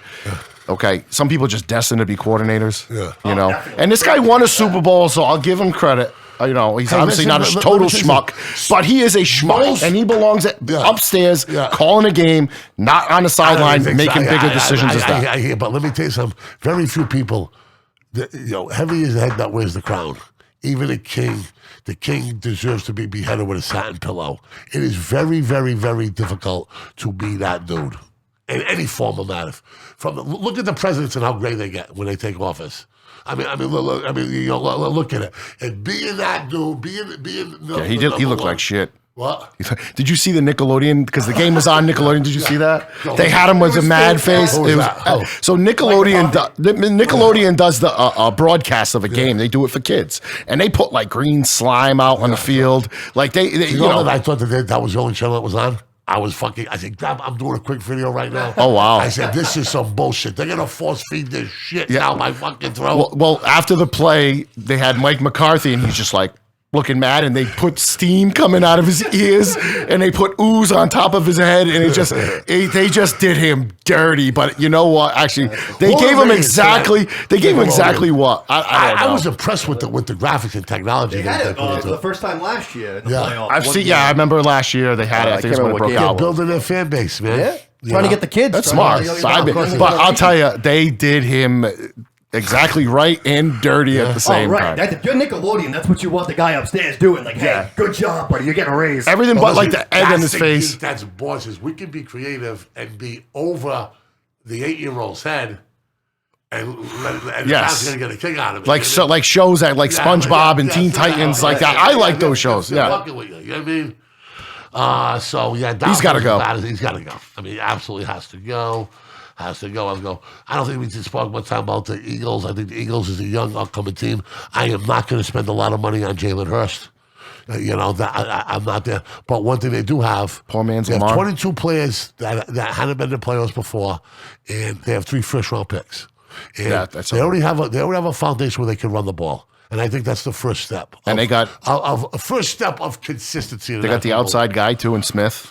Yeah. So Tiny guy. oh, he's awesome. Though. Yeah, I like him. Yeah. I love him. But he's built He's like a 160 freaking pounds, he's man. built like a stick figure. It's Did unbelievable. you see him try to block the His end? thigh, they showed him warming up in shorts, and he was wearing like these fucking tight ass shorts, like these kids are wearing. His thigh was like my thumb. It was awful looking. Carlos Sauce. Agreed. Fuck the That's Soares. agreed. That's your Nick's father? dad. Yeah. All right. Fuck you, Nick. Hey, Carlos, I had a question for you, right? Like, how are you going to handle the Man City Sporting clash? Like, I want to do a mini documentary on I'm not kidding you. I got to write down in my notebook. I love it. You know I'm the mad scientist with my notebooks, right? Like, Yeah. And there are legal pads all over this place. And it's all, it used to be whacked out, on drugs. Well, you and drew fucking on the water bottle. Well, BadCatz Sports Podcast. I know, but you drew on it. I never would have done We do that. such a terrible job of branding ourselves around here. Can we make that BadCatz Sports logo a little bit bigger, Nick? Yeah. Nah, but that's going to change. Nick's going to change that, so. Can't actually. Tom Brady says, drink water, you'll sleep better, you'll feel better, you'll lose weight, you do everything. And then Troy Aikman said he started doing it from Tom Brady and a couple of guys that it worked. And I'll tell you what, it worked for me. And Jimmy said it worked for It you. works. Too, right? Just drinking water. I'm telling you, it's that simple. You feel Okay. better. Okay. So let's go. Let's talk about the Raiders. I thought had a good Said he's account for already themselves, stressing right? The Raiders overachieved a little bit, right? Oh, without a doubt. Raiders in Pittsburgh. Do you let that coach have another shot? Absolutely not. Really? Yeah, no. Why? I just don't think he was. I don't think he's. You got to organize. Like he was a special teams coach, right? He's an older guy. He was a special team. Yeah, he's an older guy. I think if you're the Vegas Raiders, you want to make a name. You want to make that next step. I don't think that's the goat. Get that guy. I'll but tell you this one thing year, he's got. no He's joke. got a sweet goatee that no one can pull off anymore. If you have a goatee nowadays, you're probably an asshole. But that guy still's got it. Looks fantastic. That's what he's got. Fucking held it together under crazy circumstances. I just don't know if he can Don't handle an off underestimate season like that that. guy. I don't know if he can handle it. Don't I'm not going to say underestimate that not, guy. but I wouldn't. If I'm Vegas, I'm not. I'm making another hire. You go back to where you were over there. We'll call you if we need you because they probably will. What, you think they're going to fire him? No. Go back to your special teams coordinator. We'll call you if you need him, and they will because the next coach they pick will suck. Because that's Vegas. That's Vegas. Yeah, there you go. That's the Davises and the Joneses. Those two teams just are stuck in the past, man, and they can't let. I'll give the Pittsburgh Steelers one thing. Let's talk about the good team. I'm about to give you a Pittsburgh Steelers give me- love, give me- okay? give me- That team does not get stuck in the past. They move forward. They handle business right now. Like, they handle business right. The Cowboys and the Raiders, those two organizations have been mired in shit and highs and lows and controversy and all that because it all stems from the top. Bottom line. Davis's, although he's got a sweet haircut. Is the bottom line. Put that haircut on that guy's gootee and wow, you got something That's there. the Raiders head coach. You got something there. All the Yes. fucking page of my notes, I'll kill him. There's one over there. No, I got him right here. All right, let's talk about the teams that did advance. I think Tampa was Tampa. I think Tom Brady was great. I think in Tom Brady's genius, he was expecting. I think he was preparing for the Los Angeles Rams while playing the Eagles because they said fastest time on record for an average for a game, releasing a ball 2.1 seconds after snap. Did you see that at all, Nick? I didn't I see didn't that. see that. With No, the- another with the statistic numbers. at least. Yeah, no, I said no. They were talking about it. It was crazy, but I think the defense looked good. Tom Brady spreading it around. I think the Rams are a bad matchup. Yeah, yeah. But like I told, I bet some kid, okay, Adam Reese, $50. I took him for Taco Tuesdays. He was driving me today. That's Raul's kid? Yeah, it's I never Raul's met him, kid. but I know Raul. Yeah. So I'm Mesa, and he said, Mike, Brady's going down to the Rams. And there were like 3 regulars, Rob Gay, 3 regulars there. Alex, the bartender who knows how much I love Tom Brady, has had every sports argument in the world there. Some at 6 a.m, some at midnight, some at fucking 3 in the afternoon. All right, she's heard it all. I said to her, I says, do you know how many fools have sat at this bar and fucking I've seen lose money betting against fucking Tom Brady in the playoffs? Like seriously, like it's fucking old already. It's old. Like listen, he may get beat. But everybody does. I mean, I don't think he's gonna get beat. I'm gonna bet anybody with Tom Brady anytime, any amount of money I have in my pocket. Okay. In a game he's playing. I said, do you realize at this bar how much money has been exchanged in bets over Tom Brady? Especially all the idiot Cowboy fans that got over there. I remember Peter says, fucking Pete out of buzzer goes, what do you fucking think that fucking Tom Brady's going to go to fucking Tampa and turn that shitbag organization around and they're going to win a fucking Super Bowl? Are you fucking crazy guy? I says, yeah, I do. I absolutely do. Yeah, yes, I do. But I just see it all over them. Angel, right there. What's it saying? I heard that. Your face isn't even on there. I don't even know if that's him. What did he say? I said all those idiot Cowboy fans over there. Sorry, I meant Benfica fans. Sorry, Andrew. Sorry. So he's a good kid. Yeah, he's the best. Yeah. If I could have a draft of Sousa's? Sports talk. I take every Sousa to be on a podcast. If I can draft talent around here to really build like a podcast network, he would be the first pick of mine. So running game looked good for Tampa. They're getting, but other people involved. Fournette will be back. That's right. That Vaughn kid actually looked. Yeah, like that kid looked awful all year. I remember my kid was opening up cards and it was like Keyshawn Vaughn. I'm like, hey, you know what? This is going to be the guy they might throw it to one day. Yeah. I said, he'll be third down back. I said, put this one in a plastic. So your kids are doing football cards. Oh, my God. That's why I went Monday. I drove to Peabody, Mass. An hour. I didn't know Peabody was past Boston. I've heard of it. Never been there. I drove an hour and a half there Monday in the pouring rain. The Little Way? Little Way's beautiful. Oh, I don't know. It was right off the highway. It was to Peabody, you go up right. The water's right there. I was at a Holiday Inn. I got off the highway. The place was right there. I got back on the highway afterwards. I wanted nothing to do with that town. It was pouring rain on the way up. But yeah, they love it. From fucking Fall River? Yeah, it's home. It's home. A friend of mine, Quinn Fennell, great outlet in Bedford. New Bedford was a 6th-round draft pick by the Red Sox. He says to me, he goes, Mike, fucking Nashville's crazy. He goes, think about it. He goes, the bars are open at 7, 8 in the morning. Dangerous. He's like, it's fucking no holds barred down here, man. It's fucking weird. He goes, it's kind of like a little bit like Las Vegas. That's what they call Las Vegas. What other places do you know? Aside from Nashville, Vegas, that bars open at 7, 8 in the morning. It says, well, that's easy. 4 in New Bedford. I played some. Put it this way: I played for some soccer teams out here at 7 in the morning. Those motherfuckers never went home. This is back when you could smoke in bars and like they're all blabbering at me. I'm walking. I'm about to go play a soccer game at 7 in the morning. Our game starts at like 8:30. I'm walking in there at 7 in the morning, and you want me to go sit in a bar filled with smoke and drunken Portuguese in there? I don't think so. Hey, shout out to Lindo's on that one. Said by a Portuguese right there. I love my Portuguese people. I love you. You know that. I didn't know that my grandmother was. I tried saying that. Yeah, it's like got caught through all the noise, but yeah, I knew that was where Bo was born. Actually, Dad was saying when that road going into, because that's where the money, he don't know. That's where the money was. I'd be surprised because it's only one way. Listen to me. That's where the money starts transitioning from the Linway. Okay, where I went, there was no money. Oh, there's money. There's money there. St. John's Prep is in Peabody, in Turkey. No. I'm saying where I went. Like I go. No, I'm saying poor parts of Peabody. I went off the highway. No poor parts of Peabody. And I got on the highways right next to Bertucci's. It was not all right. So as if he knows that right, where you're literally on the water. To the right of you is the water, and I believe it's off Linway. I saw water, but it was coming from the top. I had a little honey trap. Scorn lover? I had a little honey trap. Oh, nice. Half a minute. Buffalo, Josh Allen, the real deal. I think he is among. Let's see. I think he's a better dual threat than Jackson. Than Mahomes. And I think he's as almost as big as as Mahomes is. I think he runs better than Mahomes, right? We give him that one.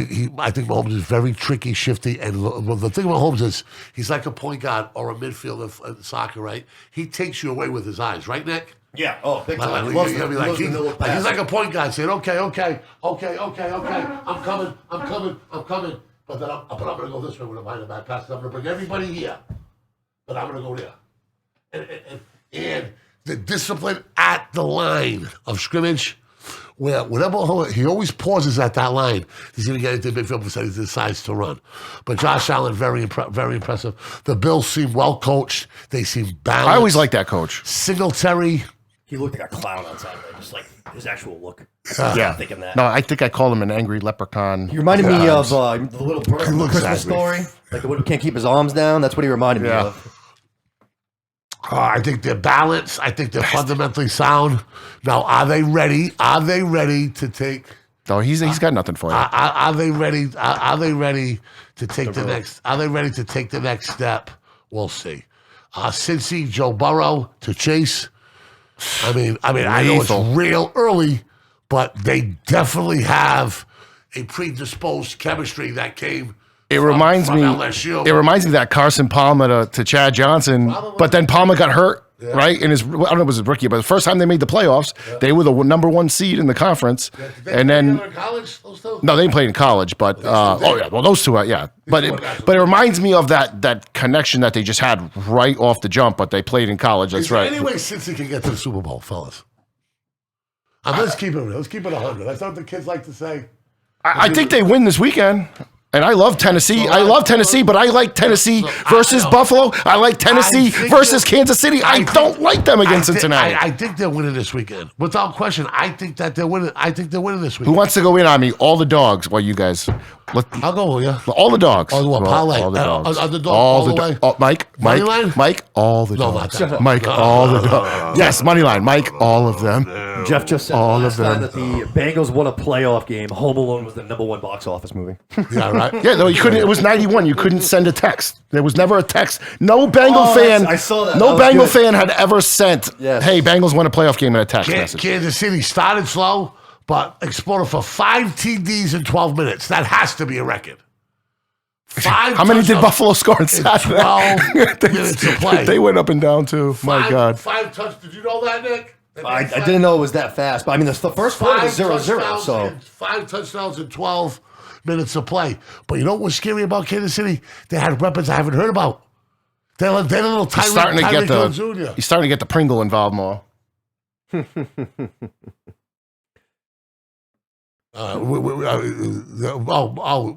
do that in honor of you, Andrew Souza.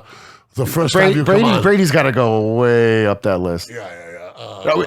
Is that in order, though, or is that just the Mount Rushmore? Ronaldo over Messi. Don't tell Riley yes, that. That's a fact. Don't tell That's Riley. a fact. Don't tell Riley. That's don't a tell fact. Riley that. San Francisco looked big and physical. I like that team. I like that team for a while now. Yo, where was Debo? Debo's a big. Did Robert Downey Jr.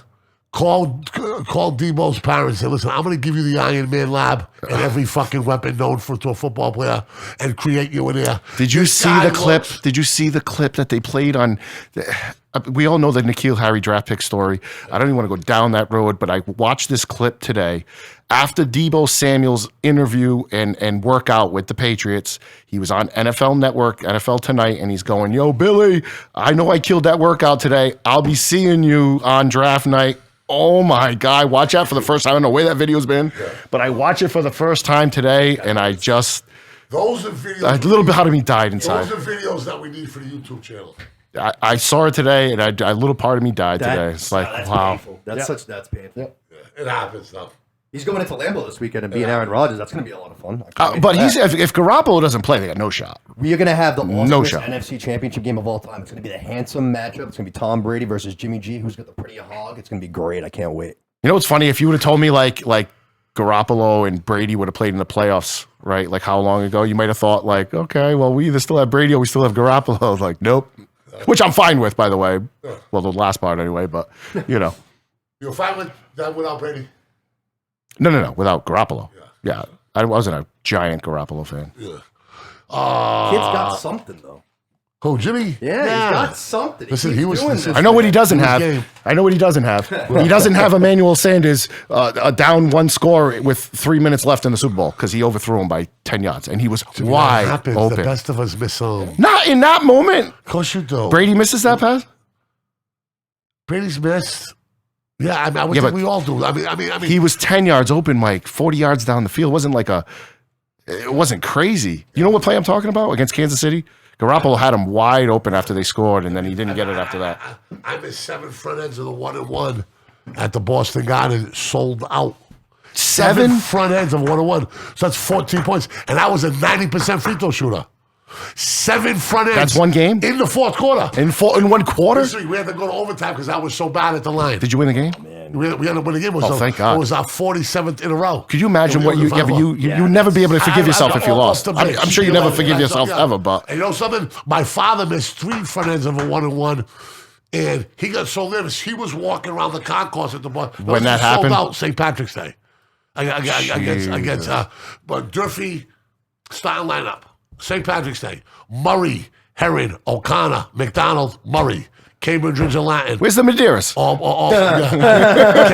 Cambridge and Latin, all black. It was an unbelievable scene. My father was so nervous. He was walking around the concourse. He ran into my brother, who was also so nervous, walking around an empty concourse, and my girlfriend at the time, who was also so nervous, walking around the concourse. From Peabody? But I made the last 2 to win the game. That's all that matters. No, we should never have been there. But I'm just saying, it happens. That's all that matters. Happens. Yeah, but the last 2 hold on. You hit the last 2 to win the game. This was the one to win the game. You can't miss that one. You can't miss that one. Who's the guy from Pittsburgh that dropped the ball in the Super Bowl of the Cowboys in the 70s? You have to understand about 1-and-1s. Not the Cowboys dropped the ball, actually. Time out. You have the ability to get 2 points. I know. Yeah. So if the game starts again, because you get the second one. Yeah. Because I don't get the second one. Yeah, exactly. I got to make it. Yeah, That's a huge thing. But we've seen Bill Buckner, right? We've seen routine plays. The higher the level get. I mean, Jackie. But Jensen, Buckner was a hitter, not a glove. They usually take him out, but they left him in. All right. This is a quarterback. Jackie Smith. Is that the guy from the Cowboys that dropped the ball against Pittsburgh? Yeah, wide open. How does he drop that? How does the fucking tenant from the PATS drop that fucking pass? Oh, Brandon Bolden, too, in the first drive. Oh, my God. Sometimes it happens. You know what I mean? Wes Welker still bothers me. What? That Wes Welker drop. Wes Welker, yes. Wes Welker. That's what the one Giselle cussed out his girl. Yeah. She's like, Tom Brady can't catch it and throw it, is what she said. If you could do that in like a Bavarian accent, Jimmy, I think it'd be gold. I'll work on it. I'll let you know. I'll work on it. Give me your best, Giselle. Right, Andrew. Sometimes the routine at the beginning of the game doesn't become so routine. Okay, we got some questions, and then we're getting ready to wrap this up. We are on an hour and 40 minutes of this, and like we can. I feel like I can swim another part of the English Channel. But where are my fucking questions? I'm never done, by the way. I could sit here all night. I could be here for 3 hours doing this. No, we can do it. Once you get 3 hours, that second to third hour becomes big boy hour. I remember when I took the 3 to 6 times out of SAR. The most I ever done had been 2 hours before. That's where structure and games and tricks and telephones. Like we can commercial breaks. We can take phone calls on here now. I would love phone calls. Like a guy like give me a phone call. No, we're gonna do. No, we're gonna do. A guy like Andrew or a guy like Jeff. We're gonna get a VIP line. We're not going to take it from strangers because there'll be a lot of hang-ups and assholes and stuff like that. But the good ones... I like them people. Give them a I'll go back and forth with them. I like trolls. I go back and forth with some trolls. Oh, I know you do. Okay. I got 8 questions. I got 1, 2, 3, 4, 5, 6. And I got 7 questions here. 8 questions. Which one you want at first? We'll do these... which one you want, Nick? Pick them. Go right down the list. 1. All right. What was the reason for the Patriots' lack of effort and energy in that football game? And was this the worst loss of Bill Belichick's career as a Patriots head coach? That Baltimore game, like I brought up before, was a bad one. Losing to the Giants in the Super Bowl 17-0, that will always be it. I got into a vicious argument That will always be it. With someday. That will always Do be you think that it. was a choke job, or they just get beat by a team who played better? Brady was in a walking. Brady was hurt. He was in a walkabout. There's But no they doubt had about the that. formula. But you That's still what's got to different. win that game. The choke job came from Asante Samuel, okay, who dropped the interception on the last drive. The choke job came from Ronnie Harrison watching fucking Tyreek exactly Hill with a ball on Junior his Seau nose. calling an all-out blitz on that last play for Plaxico Burress' touchdown. Rodney Harrison told the story in one of the docs I watched. He called an all-out blitz because he thought he saw something that wasn't there, and then what's his name? Ellis Hobbs got beat by Plaxico. That's the worst game. Come on. I expected to win this game. I wanted to win this game. Dude, that I was bet bad. the Patriots to That win. was bad. It was bad. 17-0. That game will always. At least that game was competitive. This one wasn't.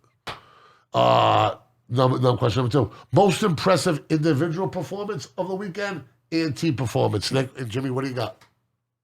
You want to take the lead on this one? I mean, team performance, I'm going to go with Tampa Bay. I mean, I can't, I really don't know how I would go any other way. Default. I mean, I literally just watched this team all season long, and this defense, everyone kept telling me, wasn't good enough to do what they did last year. Don't! Stop! They played the running team, and they had the best run defense in the history of the NFL. Of course, they were going to stop the run. We said that. We both picked. We both said the pick was easy when we were doing the bets. Okay, Come on! but here's the thing, Jimmy. Here's the problem. Stop What giving you're saying. credit where you don't. The credit's already there. Jimmy, you're using logic where other people don't use logic. During the regular season, they were not doing what you just said. Right. They weren't stopping the run, even though they are the best rush defense in football. You know why? Because they had guys who were fucking hurt, Jimmy. Now they come back, and just like you said, everything's back to normal. It's all beautiful. Somebody we said just it's like shut down the But you run weren't game. shocked. You shouldn't be shocked by it. Somebody said I'm not shocked by it. You just said that.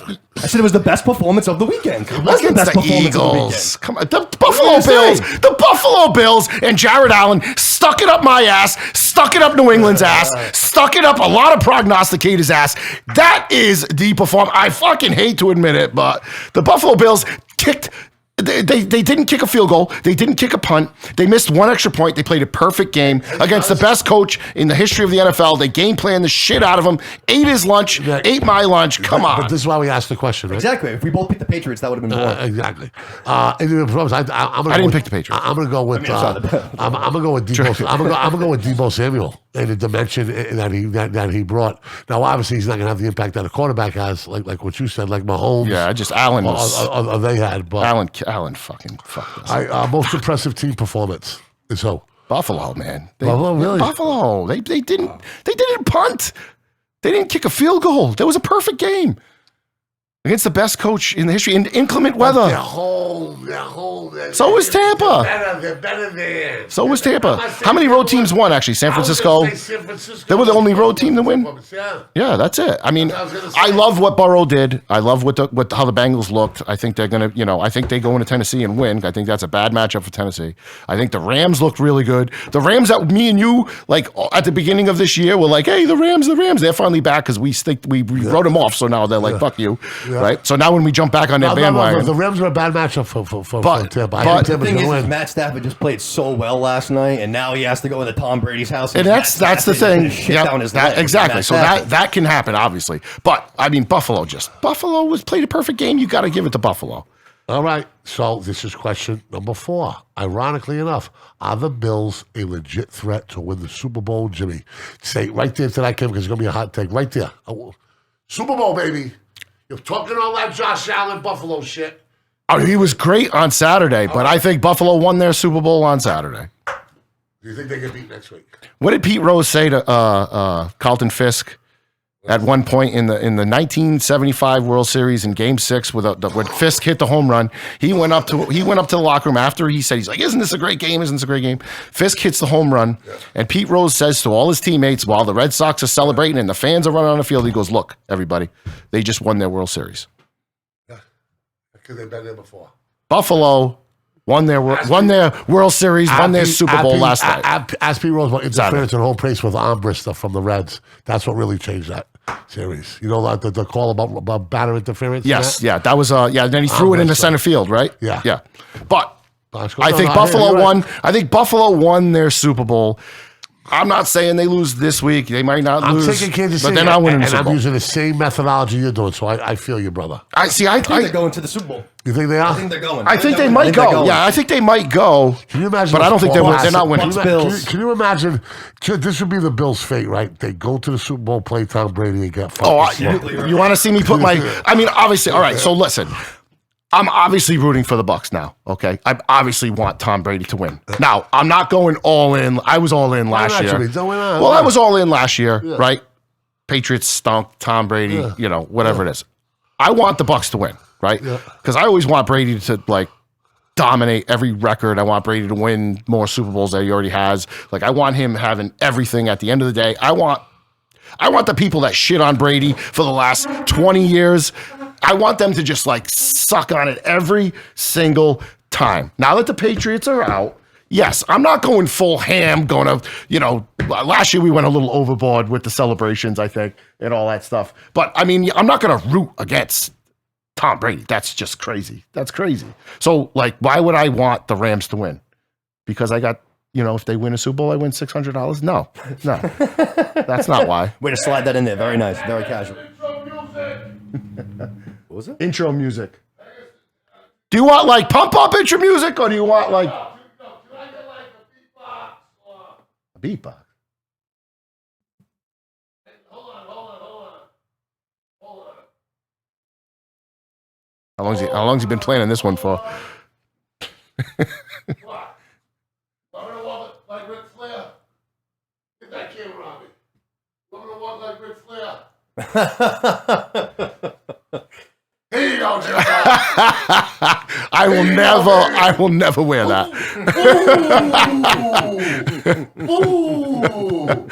To be the man, you gotta beat the man. And this man ain't getting beat. I love it. What's wrong with I love What's it. wrong with it? I love it. These fanatical Pats fans will call me trainer, better than down everything. Well, I wanted $25 million a year. The Bucs over the Patriots that's not what I was ever gonna do. You would never wear that. I would never wear that. No. I wouldn't wear that. Yeah, I know a friend who went to the game who wore that. Really? Yeah. I call him a big pussy. I'll call him that when he's not wearing it, though. That's the problem. But I would say this, like, obviously I'm going to root for Tom Brady now. Yeah, and Andrew would know because Andrew was playing soccer that day. There you go. First one to leave, last one. Yeah. Okay. They say that about Mac too. Just next saying, question: just if saying. you were the 49ers, and you go to the Super Bowl, would you keep Jimmy G as your starting quarterback? Does he hit Emmanuel? Does he hit Emmanuel Sanders this time? He is the captain. Does he hit the touchdown at the end this time? Did you ever let money on the 49ers that game? I did. Yeah. I had the 49ers. I didn't lose a ton. No, but I cleaned up this weekend. All right, but do you want to know? I cleaned up this weekend. But do you want to know why I rooted against the Chiefs? It's because the Mahomes love is out of control, and I wanted that to go to Brady. I hate when people put Rodgers and Mahomes over Brady. It drives me absolutely They nuts. don't do that anymore, though, do they? There are still morons. That Nick Wright character that looks like Tom Green. Okay, he's another one. Okay, and he said the Bucs are going to win because the Bucs' schedule sucked this year. He goes, they haven't beat anybody who's still playing. Little does he know the Chiefs haven't either. But he's a moron and won't say You hear that. the story of Stephen A. Smith? Stephen A. Smith's got like 5 sisters, right? Yeah, you said this last week, actually. Okay. Yeah. That they had to pull him aside, and they're like, "Boy." But not everybody's done that to these people. Some of these people are still morons. Kellerman has said, I can't talk about the cliff anymore. It's like, But like we talked about last week when we were doing this was, okay, let's put him ahead of Jordan now. Let's win this one and cement that. Now that the Patriots are gone. well, there is. Now that the Patriots are gone, let's go Bucs. Andrew Souza, listen to me. If and everybody out there, listen to me. Yes or no? If Tom Brady wins another Super Bowl with Tampa, he is the greatest winner of all time in the history of the sports. He's already there. I'm not even arguing with anybody anymore. I'm not even arguing. I kind of like that, actually. Yeah. What? I like that. Don't even. I'm Point and laugh at them. I'm gonna dismiss you. Well, that's what I do now. I used to go back and forth on Twitter. Yeah. I used to go back and forth on Twitter about Brady people. It still happens every once in a while, but now it's just ridiculous. We need to give you the handle for BadCatz Sports Twitter. Change it. Twitter? No, Twitter no. Listen. Twitter's where I do my bad politics stuff. That's where I do my politics stuff. I don't really mess with the Facebook. Can we get you dual? Yeah, give me a handle. I'll do just sports stuff. I'll keep it straight. Oh yeah, I was gonna say, No, I Twitter want and no. two things is easy. We want you to get fucking crazy mental. I love it. Actually, yeah, I might grab that one too while we're at it. Well, yeah. Oh no! We need to be able to distinguish your stupidity from my stupidity. No, we should. No! We should have people. Absolutely not. Absolutely not. Oh, Andrew No said way. Jordan played by both sides of the ball. Yes, he did. But Tom Brady is much more loved and respected in that locker room, and the guys play for him. I think. Listen, it's easy to control a game 5-on-5. Andrew's a contrarian too. Andrew likes to argue with me. He likes to argue. Well, Yeah. we do cowboy Benfica stuff, but more recently cowboy. Right. But Andrew, I'll say this: it's easy to win 5-on-5. You control a basketball game better. He won 6. Brady's won 7 from the quarterback spot, And he did it with another team. and he went down there the first year and just Yeah. It's I will, Brady. It's I will Brady. recognize the tied with Jordan argument on this day. If Brady goes to another Super Bowl, I'm not gonna argue with. Yeah, with like anything. I'm not going to call you. He's 6-0 in championships. That just means he lost but in the it other took one. him 8 years to get there. Here's what. All right, I'm not going to call you like if you say Michael. Even if Brady wins this year and you say the argument for Michael Jordan, I'm not going to say, well, you're an idiot for thinking that. Now, if you sit there and tell me like Patrick Mahomes or Aaron Rodgers are better than Tom Brady, I'm going to call you an idiot and I'm going to walk away. You're right. I'm not going to call you an idiot if you think Michael Jordan is better than Brady. Yeah. We're not there. Well, no, you're right. I misspoke. And you're right. It happens. But here's the deal, right? But I think that Tom Brady distanced himself like. Last year, yeah. Distance. No, he did already last year. Yeah. But this year, if he does again, he puts serious distance between everybody else. I mean, I think just what he did at 44, and he should be the NFL MVP. I mean, I don't know. I just. Cynthia Purcell Costa. What else you want him to See do? that woman right What there? else you want him to do? Jimmy, see that one right there? I know she's the one. She's on here every week talking about Brady. And listen, I'm the Brady's number one fan. Let me tell you something. She is an amazing woman, right? If your wife ever throws you out of your house, you go to her. She'll make you a home cooked meal. I got her ham. Why has my wife got to throw me out? I want a home cooked meal now. Cynthia, the best address. Drop it on there. Hey, the best baked. Wait, did you say ham? I don't like ham. Oh, I love it. I fucking hate ham. Really? Yeah. I like thin Well, ham she- sandwiches. I'm not big on chicken ham. palm. Unbelievable. Yes, that's my Chop go-to, suey, baby. Unbelievable. It's been too long since I had chop suey. Yeah, I mean, no, but listen, you know there's a. I'll take that chicken palm, You though. know there's a mother's touch to food. Oh, hell yeah. And it is some Grandmother's people touch can to food's cook, with her. and some people can't. Like everything I've had at this woman, and his daughter's eating fucking kale burgers, and other one's fucking pissing on about this. I go up with a clean plate like I'm 8 years old, and Yeah. she's like, "Good boy." Yeah. She loves that, Oh, right, look. Cynthia? The more you eat, the more they love you. They love you, absolutely. There you go. The more they, My mom will not come over my house to this day. She will not come over my house. She'll ask me if I'm hungry and if I want something. She will not come over my house your girl without asking Portuguese? that. Yeah, just barely. She will not. Yeah. She will not come over to my house without asking How's that. those crazy kids making out? They put a little booby trap for you today? No, did you see what Yeah, I happened? watched it, yeah, Did you you said see what so. I did to him though afterwards? And the oldest one, Oh, yeah, you the laughed oldest about one, it? yeah. Oh, that was great. The oldest one wasn't even there. That was fucking That great. I felt bad because it was the oldest one that got stuck in there. But yeah, I came home to some. Love it, Michael. There she goes. That's right. I came home to the Nerf guns. You could rob a bank with a few of those things, by the way. Oh, yeah. I know the full fuels that didn't want to know. It's unbelievable. I know a guy. No, but these Nerf guns are You wanna hear a legit. funny fucking story right now. They're This is serious. one of my main guys. We're talking about a kid killer with his hands. Good looking assassin.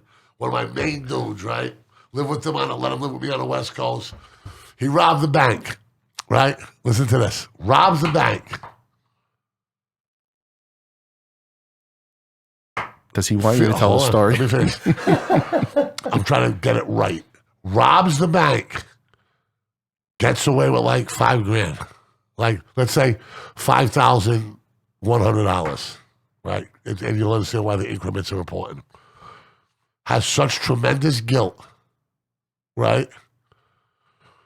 He goes to the police station, returns the money. It was $20 like he had to take a cab to get there. Come on. Yeah. That same day, like within hours away. But they weren't hot in his trail. No, nothing. Clean getaway. All right. Jesus. And he got saved by the Herren Project Like, they went to the judge and made an unbelievable plea. Oh, And yeah. that judge told him, if you fuck up with rehab, I'm going to give you the max sentence. So if he fucked up, he was going to get 5 years. What was the sentence that he got? I think it's like 2, but you only serve like 9. And he had a gun with him? No gun. Oh, no gun. You give the money back. I'm almost like, bro. He should get. You know what? Helping the security of the bank. He was fixing the security problem. That bank had some issues that, you know what? He just helped you issue. Yeah, My brother I like that told- idea, actually. I like that. I was going to say something. That was better. Come on, my brother told him, you got to be very careful taking this deal, bro, because, you fuck up, this judge is going to remember this. Like he says, if you do not come back to me in a year with a year of sobriety and have programmed for a year straight, right? You're going to get smoked. A note, and he gave it all back. Gave it all back. On his own whim. That guy deserves like the Medal of Honor, like the Purple Heart, whatever the opposite of that. Like, I know that's for soldiers, but whatever you give out. Listen to me. There's a handful of people out there who know what I'm talking about. Don't fucking tell anybody. All right? I'm going to get fucking 10,000 phone calls when I get off here.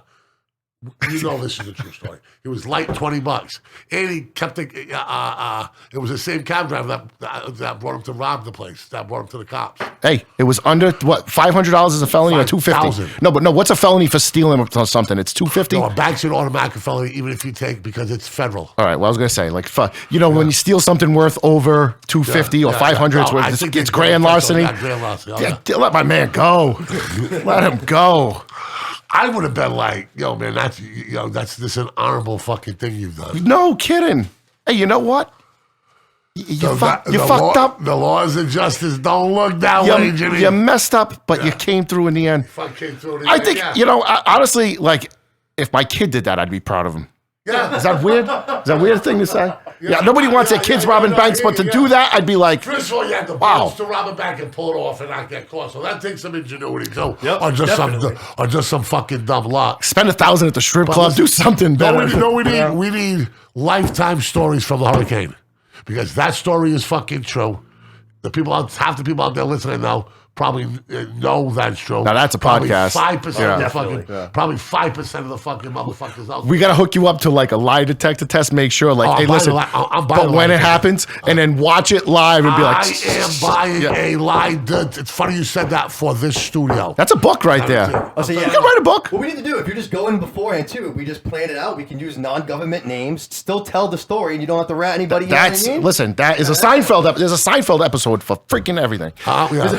Okay, Peterman, which is Elaine's boss. About nothing, right? Yeah, but Peterman is Elaine's boss, right? And he feels like he buys all of Kramer's stories to tell, like all the things. And then he tries to tell the story and then he sues him. But he buys all of Kramer's stories. It's hysterical, but kind of like you said, just use fake names and all that stuff. Yeah.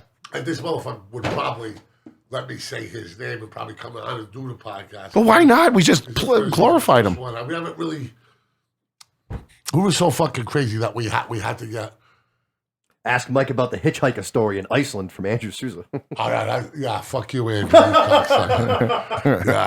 See, let's tell it. That's a podcast. No, I'm not coming home, honey. I'm gonna do story time with Mike. It's a joke on me because they set you up for this big story and then they say you fucking idiot or whatever it is.